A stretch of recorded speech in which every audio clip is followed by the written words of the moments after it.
और हमारे साथ चर्चा करने के लिए रक्षा मामलों के जानकार डीएस ढिल्लों साहब जुड़ रहे हैं। सर, बहुत बहुत स्वागत है आपका। जी स्वागत है। जी। सर, सबसे पहले हम समझना चाहेंगे, अब ये विवाद नहीं रह गया है, ये विवाद से कहीं आगे बात बढ़ गई है। किसी ने उम्मीद नहीं की थी कि इस तरह से और इतने बड़े स्तर पर यह घटना हो जाएगी। हाँ बिल्कुल, आपकी बात जो दुरुस्त है। अभी विवाद नहीं है। विवाद तब तक था जब आपस में बातचीत चल रही थी, तो उसको बातचीत से सुलझाया जा सकता था, वो विवाद था।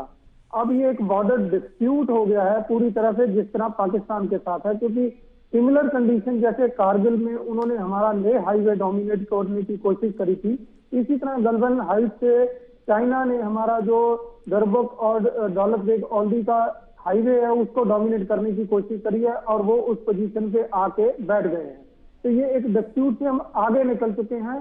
काफी भारी कीमत हमें चुकानी पड़ी है, क्योंकि हमने भरोसा किया था चाइना पे कि चाइना जो अपनी बातचीत का जो मरीजा है, जो पहले हमने सीबीएम कॉन्फिडेंस बिल्डिंग मेजर करे थे कि उसको मानेगा, पर चाइना ने उसको बिल्कुल तोड़ दिया और हमारा विश्वास खो दिया है। तो ये अब हम जो एक स्टेज आगे बढ़ चुके हैं और वॉल टू वॉल कन्फ्रंटेशन की स्टेज में हम पहुंच चुके हैं। सर, यहाँ से जो खबरें आ रही हैं कि जो बातचीत हुई वो बेनतीजा रही है, यानी कि स्थिति जैसी की तैसी बनी हुई है। अब अगर हम देखें कि नुकसान दोनों तरफ हुआ है, लेकिन यहाँ से आगे क्या, क्योंकि चीन पर भरोसा करना बहुत मुश्किल है। एक तरफ बातचीत हो रही थी, दूसरी ओर वो वहाँ पर जो सिचुएशन है उसे बदलने की कोशिश कर रहा था। हाँ जी बिल्कुल। पहली बात तो पहले नंबर पे मैं आऊंगा बातचीत। हम शायद कुछ नए तरीके से बातचीत कर रहे थे, क्योंकि बातचीत जब सेना के तौर पे होती है तो सेना कोई भी जो डिसीजन है मौके पे नहीं ले सकती है अनलेस कि सेना को कोई गाइडलाइंस इशू करी जाए। अब हमारे एक लेफ्टिनेंट जनरल के जो रैंक के कोर कमांडर थे, वो एक मेजर जनरल लेवल के रैंक के बंदे से बात कर रहे हैं जो कोई भी डिसीजन नहीं दे सकता है। बातचीत ऊपर से शुरू होनी चाहिए थी, पहले डिप्लोमेटिक लेवल पे कुछ बातचीत करके कुछ बेसिक प्रिंसिपल एग्री करने चाहिए थे कि हम कहां से कहां हटेंगे और क्या हमारी गाइडलाइंस है, वो सेना को दी जाती तो शायद नीचे हम उसमें अमल करना सेना शुरू करती। अब ये उल्टा हुआ कि पहले सेना की मुलाकात करके सेना नेगोशिएट नहीं कर सकती है। सेना इन चीजों में जो ऑर्डर्स हैं, इंस्ट्रक्शंस हैं, उन्हीं को फॉलो करती है, और जो बहुत क्लियर थे। तो हमने इसको रिवर्स में जो चलाया, शायद उसका कोई फायदा नहीं हुआ, क्योंकि सेना के जो बातचीत है उसका कोई नतीजा नहीं निकलना था अनलेस कि पहले पॉलिटिकल लेवल पे कुछ डिस्कशंस होके कुछ गाइडलाइंस फर्म होती, कुछ हमारी जो टर्म्स ऑफ रेफरेंस होती कि कहां कहां से कितना पीछे हटना है। दूसरी बात जो कह रहे हैं कि उनका भी नुकसान हुआ है, अब ये नहीं पता कि कितना हुआ या नहीं है, क्योंकि ये हमें जो सूत्रों से खबर आ रही है, आधिकारिक तौर पे तो कुछ नहीं है। नहीं सर, बाकी वो तो मैं एक चाइना चीज चाइना तो बिल्कुल बताएगा साफ भी कर नहीं देना कि चाहता हूं। उसके कितने मरे हैं सैनिक या कुछ है, लेकिन वहां पर एम्बुलेंस या जो हेलीकॉप्टर की मूवमेंट देखी गई है उससे ये अंदाजा लग सकता है। हाँ बिल्कुल, हेलीकॉप्टर और जो बाकी एम्बुलेंस की मूवमेंट है वो जरूर देखी गई है। ये बिल्कुल सही है कि उनका कुछ डैमेज हो गया, पर दूसरी बात ये देखिए कि ये कोई बैलेंस शीट नहीं है जिससे हमने जस्टिफाई करना है कि उनके इतने मरे हमारे इतने मरे, हम बैलेंस में दो आगे हैं जो दो पीछे हैं। ये युद्ध कोई बैलेंस शीट नहीं है, अकाउंट्स नहीं है जो हमने बैलेंस करने हैं। हमारा एक भी सैनिक मरता है तो एक जो विधवा पैदा होती है और उसकी जो मॉरल रिस्पॉन्सिबिलिटी होती है उसके बच्चों की हमारे देश पे होती है। तो ये हमारे लिए बहुत बड़ा सेटबैक है, चाहे हमारा एक सैनिक था, चाहे 20 था, या गिनती जितनी भी हो, पर एक सेटबैक है जिसमें हमने भरोसा करने के बाद ये सेटबैक हुआ है। हमने चाइना पे भरोसा किया था कि शायद वो बातचीत करेंगे, यहाँ पे भी एग्जैक्टली वही हुआ है, 62 में भी वही हुआ है, और 62 के बाद आज पहली बार इतनी ज्यादा कैजुअलिटीज हमें झेलनी पड़ी है चाइना बॉर्डर पे। जी सर, अब इससे आगे क्या क्या यहां से हालात और खराब हो सकते हैं, या फिर अभी भी बातचीत की टेबल का रास्ता खुला हुआ है?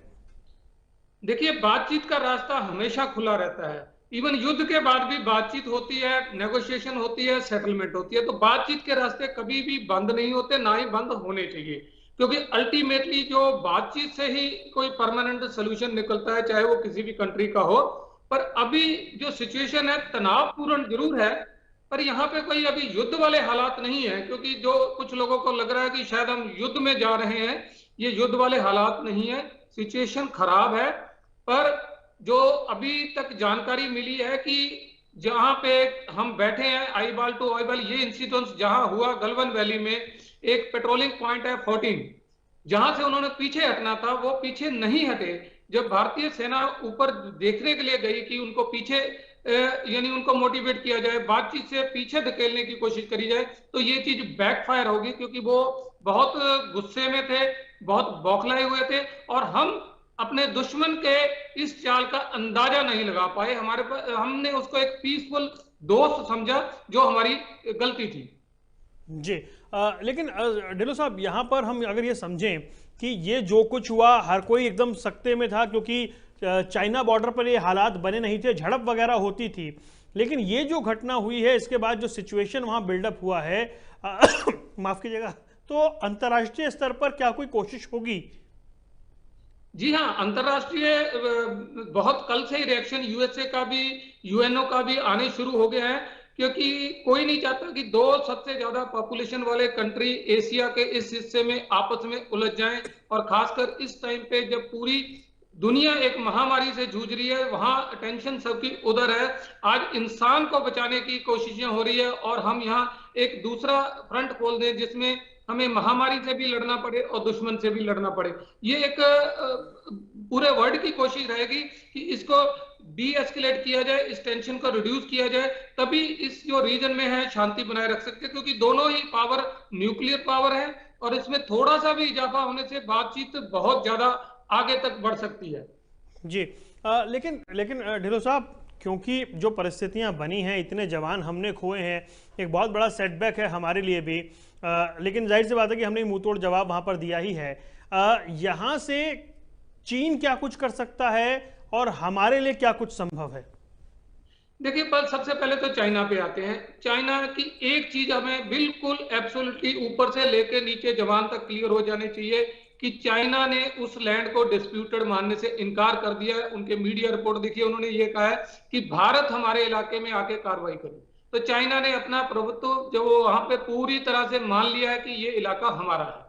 तो ये स्टैंड चाइना ने बिल्कुल स्पष्ट कर दिया, और हमें भी स्पष्ट हो जाना चाहिए कि चाइना वहां पे जबरदस्ती बैठा है अगर वो इलाका हमारा है। तो ये थिंकिंग हमको हर लोगों को अपने मन में बिठा लेनी चाहिए। दूसरा, चाइना चाहेगा कि कुछ नेगोशिएट करके कुछ डोमिनेटिंग हाइट्स, खासकर वो गलवान वैली में जो उसका काराकोरम हाईवे है उसको प्रोटेक्ट करने के लिए, और हमारी हाईवे का ऑब्जर्वेशन के लिए कुछ हाइट वो नेगोशिएशन से अपने पास रख ले। तो अभी ये हम एक थोड़ा स्टैंड अप जरूर रहेगा, क्योंकि अभी बहुत कॉशन के साथ में हमें आगे बढ़ना होगा, फूक फूक के कदम रखना होगा, क्योंकि जो यकीन था, जो भरोसा था चाइनीज के ऊपर, जो उनकी आर्मी के ऊपर, की वहां देखिए ये चीजें धीरे धीरे बढ़ रही हैं। पहले हाथापाई हुई, 2-3 बार हाथापाई हुई, पर ऐसी नौबत नहीं आई कि किसी की जान जाए। अब जान चली गई है, तो हम ये नहीं कह सकते कि इसके बाद गोली चलने की नौबत नहीं आएगी, क्योंकि अगर चीजें बढ़ेंगी तो निश्चित तौर पे अब सेना, कोई भी यूनिट जिसका कमांडिंग ऑफिसर इस तरह वहां पे मारा गया है, इसको लाइटली नहीं लेगी, और वो जवान और वो यूनिट, जो ब्रिगेड, पूरी तरह से अभी तैयार होंगे कि हमने बदला लेना है। तो छोटी सी भी प्रोवोकेशन है तो ये एक बड़े इंसिडेंट्स में बदल सकती है, और इस बार हथियार भी पक्का यूज होंगे, क्योंकि ये चीज सामने आ रही है कि अगर हमारे पास हथियार होते तो हम अपने सीओ साहब को इस तरह शहीद ना होने देते। ठीक है सर, लेकिन आप ये इस टेंशन की वजह क्या मानते हैं? क्या ताइवान को लेकर के जिस तरह से उनके शपथ ग्रहण समारोह में भारत की रिप्रेजेंटेशन रही, या फिर जो कोविड को लेकर दुनिया में हालात बने, या फिर मूल रूप से ये बात कि भारत जो सड़कों का निर्माण, जो इंफ्रास्ट्रक्चर का निर्माण कर रहा है, जो पहले नहीं हो रहा था उस गति से जिस गति से अब हो रहा है, ये ज्यादा बौखलाने या चिंता की बात रही उनके लिए? देखिए, दोनों ही चीजें हैं। एक तो चाइना इस टाइम बुरी तरह जो कोरोना के कारण घिरा हुआ है, पूरा जो वर्ल्ड है उसको ब्लेम कर रहा है। तो एक वो दूसरी तरफ अटेंशन डाइवर्ट करने की पहला एम है उसका कि किसी दूसरी तरफ मुद्दे को ले जाया जाए। अभी कल भी बीजिंग में दोबारा कोरोना के बहुत केस आए हैं, 1200 फ्लाइट कैंसिल हुई हैं, तो बहुत बड़ा प्रेशर इंटरनली है, और वो उसको एक्सपोज नहीं होना चाहते। ये चाहते हैं कि वर्ल्ड की अटेंशन ये बॉर्डर इशू की तरफ जाए। दूसरा, चाहे वो ताइवान हो, हांगकांग हो, साउथ चाइना सी हो, श्रीलंका हो, मालदीव हो, नेपाल हो, चाइना हर जगह जहां हमारे इंटरेस्ट थे वहां इंटरफेयर कर रहा है। चाइना को अपना जो रोड वो पाकिस्तान के थ्रू बॉर्डर पोर्ट तक बना रहा है, उसको पॉपुलराइज करने के लिए, उसको एक ट्रेड रूट बनाने के लिए पूरी कोशिशें जारी हैं। और वो नहीं चाहता कि ऐसी कोई पैरेलल एक्सिस उस रोड को मॉनिटर करने के लिए हम बना लें, जैसा कि जो दरबक से हमने डीबीओ तक रोड बनाई है, वो उससे काफी उसको तकलीफ है, क्योंकि एक तो हमारी लाइन ऑफ कम्युनिकेशन बहुत स्ट्रांग हो गई है। अभी चशूल में भी हमने एयरफील्ड को जो स्ट्रेंथन किया है, C-130 वगैरह लैंड कर रहे हैं डीबीओ में, लेह में, चशूल में। तो जो इंफ्रास्ट्रक्चर हम बढ़ा रहे हैं, तो उसको कहीं ना कहीं ये अंदेशा है कि अगर वहां पे पोजीशन स्ट्रांग होगी तो भारत कभी ना कभी उसको चैलेंज करेगा और उस इलाके से उसको खदेड़ेगा। तो ये चीज से वो प्रीएम्प्ट कर रहे हैं कि जो इस पोजीशन पे वो बैठे हैं, क्योंकि ये उस पोजीशन का भी उन्होंने फायदा उठाया था। अगर आप देखें कारगिल में जो फिंगर 4 से 8 तक रोड बनी है, वो कारगिल के दौरान बनाई गई थी, क्योंकि तब हमने सारी फोर्सेज यहाँ से विड्रॉ कर ली थी दूसरे फ्रंट पे, और चाइना ने उस टाइम एडवांटेज लेके वहां पे रोड बना ली थी। अब एडवांटेज लेके उन्होंने उस रोड को पक्का करना शुरू किया है, तो अपनी तरफ वो इंफ्रास्ट्रक्चर बढ़ाना चाहते हैं और हमारे इंफ्रास्ट्रक्चर से उन्हें तकलीफ है। जी, ये जो इंफ्रास्ट्रक्चर की बात हो रही है, भारत ने अभी भी बोला है कि वो निर्माण कार्य जारी रखेगा। और क्या ये कोशिश थी कि कैसे भी इतनी बड़ी का जो घटना हुई है उसके बाद कैसे भी ये जो काम है ये रुक जाए, ये क्या चीन की कोशिश है? चीन की कोशिश तो पूरी है कि हम एक स्टेटस को मान लें कि ठीक है, हम आगे कुछ नहीं करेंगे, आप आगे कुछ ना करिए। क्योंकि चीन एक तरह से प्रेशर टैक्टिक्स से ये दिखाना चाहता है कि आप उस रोड पे भी ना काम करिए, वो ना करिए, और वो अपना करते रहे। जब भी उनका मौका लगे वो रोड को पक्का करते रहे, आगे तक बढ़ाते रहे। अभी फिंगर 4 तक उनका कैंप बना लिया उन्होंने, वहां तक गाड़ियां आने लग गई हैं। और वो एक तरह से जो फिंगर 4 और 8 के बीच में तकरीबन 8 किलोमीटर का इलाका था, पहले ज्वाइंट पेट्रोलिंग जहां दोनों कंट्री पेट्रोल कर सकते थे, वो अब नहीं हो रही है, वो नहीं वहां जब पे जाने दे रहे हैं। तो इसलिए चाइना चाहेगा भी किसी तरह भारत से समझौता होकर एक बार स्टेटस को हो जाए, जो रोड जहां तक बनी है वहीं तक बनी रहे, और आगे उसमें भारत अपना इंफ्रास्ट्रक्चर बिल्कुल डेवलप ना करे, और इस बात पे सहमति हो जाए तो वो भी पीछे हट जाए। जी, अब ढिल्लों साहब हमें ये बताइए कि यहाँ से आगे क्या? ये जो कुछ हुआ है, लोग कह रहे हैं कि एक माकूल जवाब दिया जाना चाहिए, लेकिन ये भी बात ठीक है कि जोश के साथ होश भी नहीं खोना है। स्ट्रैटेजी क्या कुछ रहने वाली है, क्या कुछ संभावनाएं आप देख रहे हैं? कुल मिलाकर आने वाले दिन कैसे हो सकते हैं? देखिए, सबसे पहले तो एक अनसर्टेनिटी का जो माहौल है देश में इस टाइम, क्या हुआ, वो सब लोग एक स्टेटमेंट जो हमारी तरफ से होनी चाहिए कि हम क्या कर रहे हैं और क्या हुआ है। क्योंकि बहुत सारी अटकलें लगाई जा रही है कि क्या हुआ और चाइना को से ये इशू क्यों हुआ। तो जैसे कि कारगिल में रोज एक ब्रीफिंग होती थी, शाम को टीवी पे आते थे, तो उसी तरह से एक तो सरकार को विराम लगाना चाहिए अटकलों पे, और एक ऑफिशियल स्पोक्समैन जो डेली की डेली इस पे अपडेट सभी को मिले, ताकि लोगों को तसल्ली हो कि हमारी सरकार संजीदा है, वो सैनिकों के पीछे खड़ी है और जो भी स्टेप रिक्वायर्ड है वो कर रही है। दूसरा, भारत में पब्लिक में बहुत इस टाइम ये है कि चाइना का बाइकआउट होना चाहिए, चाइना के साथ ये एक्शन होना चाहिए, चाइना के साथ ये एक्शन होना चाहिए। देखिए, कुछ चीजें संधियां हैं हमारी पुरानी, वो इस तरह एकदम तोड़ी नहीं जा सकती, शायद मुमकिन भी ना हो, और कुछ इंटरनेशनल ट्रेड के लॉ होंगे जो हम ब्रेक नहीं कर पाएंगे। इवन पाकिस्तान से भी थोड़ा बहुत ट्रेड चलता है, तो वो सरकार ने देखना है कि किस चीज पे कितनी पाबंदी लगानी है। पर देश को एक सरकार की पॉलिसी कि हमारी सरकार अभी क्या कर रही है, फर्मनेस से हम क्या कर रहे हैं, फ्यूचर प्लान क्या है, अगर देश की दिशा जो है क्लियर होगी, सरकार की पॉलिसी और विल क्लियर होगी, तो उससे कॉन्फिडेंस बढ़ेगा, और जब कॉन्फिडेंस बढ़ेगा, सेना के कमांडरों का मोराल बढ़ेगा, और उनको ये ताकत जरूर दे देनी चाहिए, फौज कभी निहत्थे नहीं लड़ सकती। ये जो लट्ठों की लड़ाई है, पत्थरों की लड़ाई है, फौज इसके लिए नहीं बनी है। फौज अपने दम खम पे लड़ती है, पूरे हथियारों के साथ लड़ती है। फौज इस तरह से पिट के नहीं आती है कभी। फौज है तो फौज को फौज की तरह इस्तेमाल करिए, हथियार दीजिए और इजाजत दीजिए कि जो जैसा है उसको वैसा जवाब फौज दे सके। तभी एक मैसेज जाएगा बाहर भी अंदर भी, और हम हर जगह हमारी पब्लिक को भी, भारत जो है बिल्कुल स्ट्रिक्ट है और अपनी सीमाओं के बारे में सब चीज पे अपनी जो रक्षा कर सकता है, और नीचे तक ये मैसेज बिल्कुल क्लियर होना चाहिए। जी, आप रहिए सर हमारे साथ, कुछ चर्चा आगे बढ़ाएंगे, कुछ और इनके टेक्निकल पॉइंट्स को समझने की कोशिश करेंगे। एक ब्रेक ले रहे हैं, फौरन हाजिर होंगे। चीन के विश्वासघात को लेकर अब भारत क्या कुछ जवाब देगा? भारत पूरी तरह तैयार है, क्योंकि चीन ने जो कुछ किया है उसने दशकों पुराना एक विश्वास फिर से तोड़ा है। ब्रेक ले रहे हैं, फौरन हाजिर होंगे। आगे बढ़ाना होगा। जी हाँ, बिल्कुल कूटनीतिक स्तर पे इस मामले को बढ़ाना होगा, बल्कि शुरुआत ही कूटनीतिक लेवल से करनी चाहिए थी, क्योंकि अगर कूटनीतिक लेवल पे हम कुछ पहले हासिल करते हैं तभी सेना को आगे भेज के उस चीज को इम्प्लीमेंट करने के लिए हम कह सकते हैं।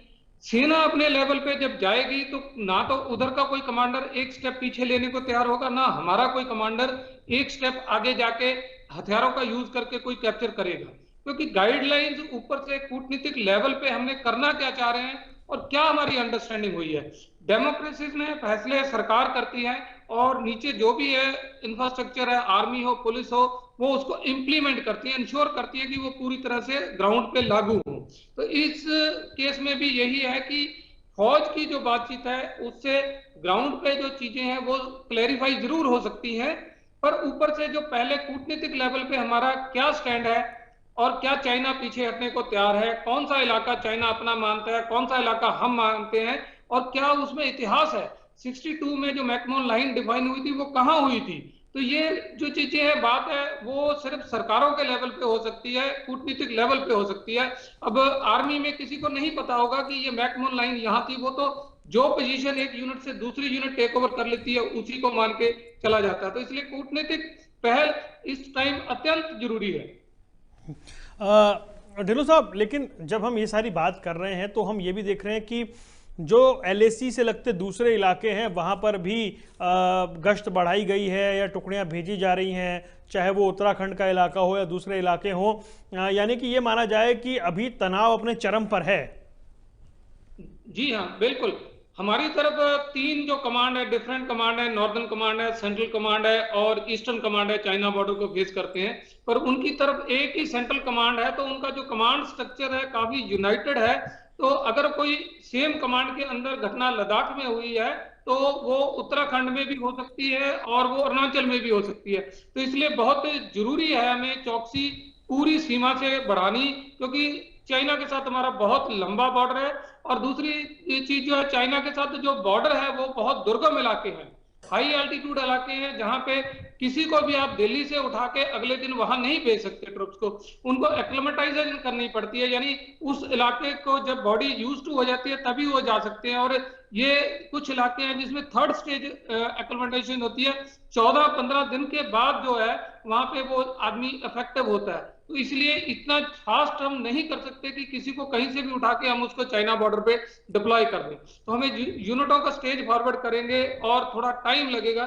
तो लंबा बॉर्डर है और बहुत दुर्गम बॉर्डर है, तो इसलिए जो भी एक्शन है हमें पूरे बॉर्डर के साथ साथ लेना पड़ेगा, क्योंकि चाइना ऐसी हिमाकत कहीं भी कर सकता है। अभी उन्होंने एक डिवीजन लेवल की एक्सरसाइज करी है इस लेवल में, जिसमें एयर तक यूज करी है, तो काफी बड़ी प्रेजेंस जो चाइना की वहां पर है। नहीं सर, लेकिन अगर हम ये बात कर रहे हैं कि क्योंकि हम ये देख रहे हैं कि चीन, चाहे वो ब्रिटेन हो, चाहे वो ऑस्ट्रेलिया हो, अमेरिका के साथ भी जो स्थिति है, ताइवान को लेकर जिस तरह के हालात हैं, हांगकांग को लेकर जिस तरह का प्रदर्शन है, या कोरोना को लेकर जो चाइना इस वक्त घिरा हुआ है, जो कंपनियां वहां से मूव करना चाहती हैं, क्या चाइना अटेंशन डाइवर्ट करना चाह रहा है? जी हाँ, बिल्कुल। जैसा मैंने पहले भी कहा, चाइना अटेंशन तो डाइवर्ट करना चाहेगा ताकि उसको बाकी चीजों पे, अभी कल से देखिए आप, पूरा जो मीडिया की तवज्जो और इंटरनेशनल मीडिया की तवज्जो, हमारे अखबारों की, सोशल मीडिया की, सबकी चाइना के साथ डिस्प्यूट पे है। कोरोना बैकसीट में चला गया, चाइना का ट्रेड बैकसीट में चला गया, क्योंकि वो इशू अब थोड़ा सेकेंडरी लग रहा है। तो चाइना की तो ये इच्छा रहेगी कि अगर ये इशू और ज्यादा भड़कता है या और लंबे समय तक चलता है तो डाइवर्ट होगा। अभी जैसे बीजिंग में कुछ कोरोना के केस आए हैं, बहुत जल्दी से वहां बढ़ा है, बहुत वहां पे एक्शन लिया है चाइना ने, 1200 फ्लाइट एक दिन में कैंसिल हुई है, पर इसको ज्यादा वर्ड में नहीं पता लगा, क्योंकि चाइना ने अटेंशन डाइवर्ट करने में दूसरी तरफ सफल रहा है। दूसरी तरफ उन्होंने, उनके मीडिया ने अभी तक ऑफिशियली सिर्फ यही स्टैंड दिया कि वहां पे ऐसा कुछ हुआ है और ये हिमाकत भारत ने करी है, और जो भारत है अग्रेसिव होकर हमारे इलाके में कार्रवाई कर रहा है। तो एक तरह से भारत को अग्रेसर बनाया जा रहा है, जबकि ये चीज पूरी दुनिया को पता है। अक्साई चीन पूरा चाइना ने दबा रखा है, अरुणाचल में भी कुछ इलाका उन्होंने दबाया, डोकलाम में उन्होंने हिमाकत करी। तो चाइना ने तो हर जगह में अपनी जो बाउंड्रीज है उसको चेंज करने की कोशिश कर ही रहा है। जी। लेकिन ऐसे में जब चाइना का ये रवैया है और दुनिया जानती है ये रवैया, क्योंकि इसीलिए उसके संबंध कभी ऑस्ट्रेलिया से खराब होते हैं, कभी अमेरिका से खराब होते हैं, ब्रिटेन से खराब होते हैं, Taiwan, Tibet, Hong Kong, South China Sea या भारत, सब जानते हैं। ऐसे में अब सवाल ये है सर, क्योंकि अंत में अब वक्त कम है, मैं आपसे ये जानना चाहूंगा कि भारत किस स्ट्रैटेजी से आगे बढ़े। देखिए, भारत और चाइना में एक बेसिक डिफरेंस है। हमारा एक डेमोक्रेटिक सेटअप है, इलेक्टेड गवर्नमेंट होती है, यहाँ सवाल पूछे जाते हैं, ऑपोजिशन भी सवाल पूछती है, लोग भी पूछते हैं। चाइना में ऐसा कुछ नहीं है, कोई सवाल नहीं पूछे जाते उनकी सरकार से। सरकार जो बताना चाहे बताती है, जो नहीं बताती नहीं बताती। जैसे कि कोरोना के बारे में उन्होंने सच को छिपाया, पहले बहुत झूठ बोला कि है नहीं है, उसके बाद वो कैजुअलिटीज के फिगर छिपाए हैं, सारा चीज चाइना में छिपाया जाता है। तो भारत की जो थिंकिंग है या लाइन ऑफ एक्शन है, वो एक डेमोक्रेटिक तरीके से रहेगी, जवाबदेह तरीके से रहेगी, जिसमें जवाब देने पड़ेंगे सरकारों को। दूसरी तरफ चाइना में जो थिंकिंग है वो एक डिक्टेटरशिप वाली रहेगी। जो पीएलए है, जो पीपल्स लिबरेशन आर्मी, वो एक कंपोनेंट है आर्मी का। उसमें पॉलिटिकल इंटरफेरेंस है। जो पॉलिटिकल जो उनके पार्टी के, कम्युनिस्ट पार्टी के, उनके हेडक्वार्टर आर्मी हेडक्वार्टर के साथ हैं, यूनिटों तक उनके बंदे हैं। तो जो पार्टी की लाइन है वो नीचे तक, यूनिट लेवल तक वहां पे चलती है। हमारे यहाँ ऐसा नहीं है। हमारे यहाँ जो आर्मी है एक प्रोफेशनल आर्मी है, और वो एक डेमोक्रेटिक सेटअप में जैसी आर्मी जवाबदेह होनी चाहिए वैसी आर्मी है। इसलिए हमारी आर्मी को जो हुक्म, जैसे इस इलाके में थी कुछ बंदिशें कि हथियारों के बिना जाना है, तो वो उसको पूरी तरह से फॉलो करती है, चाहे उसको कोई भी नुकसान झेलना पड़े। जो कि एक तरह से गलत भी मैं मानता हूं कि आत्मरक्षा का अधिकार हर फौजी को होना चाहिए, उसके बिना वो फौजी नहीं है। तो हमें एक स्ट्रिक्ट पॉलिसी बनानी होगी, और इस चीज पे अभी भारत को जो है इस पे स्टैंड लेना होगा क्लियर कट, और ये चाइना को दिखाना होगा, चाहे वो फाइनेंशियली दिखाएं, चाहे पॉलिटिकली, चाहे डिप्लोमेटिकली, चाहे मिलिटरली, कि हम 1962 का भारत नहीं है। यहाँ पे बहुत सारी चीजें चेंज हो गई हैं, हम उसको वैसे एक्सेप्ट नहीं करेंगे जैसे हमें 62 में करना पड़ा था। आज हमारे पास टेक्नोलॉजी भी है, एक प्रोफेशनल आर्मी है, और हम इसका अगर एस्केलेशन हुई तो ये 62 वाली वार नहीं होगी, ये बहुत ज्यादा उससे ऊपर लेवल ऊपर जाएगा। और इस बार चाइना को उससे ज्यादा नुकसान होने की, जितना वो सोच रहा है, कहीं ज्यादा उम्मीद है। क्योंकि हम लोग जो है as a nation, as a army, और एज ए जो एक पावर है, सुपर पावर है इस क्षेत्र की, वो चुप नहीं बैठेंगे। शुक्रिया ढिल्लों साहब, आप हमारे साथ जुड़े और विस्तार से आपने चर्चा की और हमें समझाया कि क्या कुछ इस वक्त स्थिति बनी हुई है। डीएस ढिल्लों रक्षा मामलों के जानकार हमारे साथ थे। तो चाइना की ये जो स्थिति है, चाइना के साथ जो हालात हैं, उस पर हम पल पल की अपडेट आपको देते रहेंगे। फिलहाल दीजिए इजाजत, नमस्कार।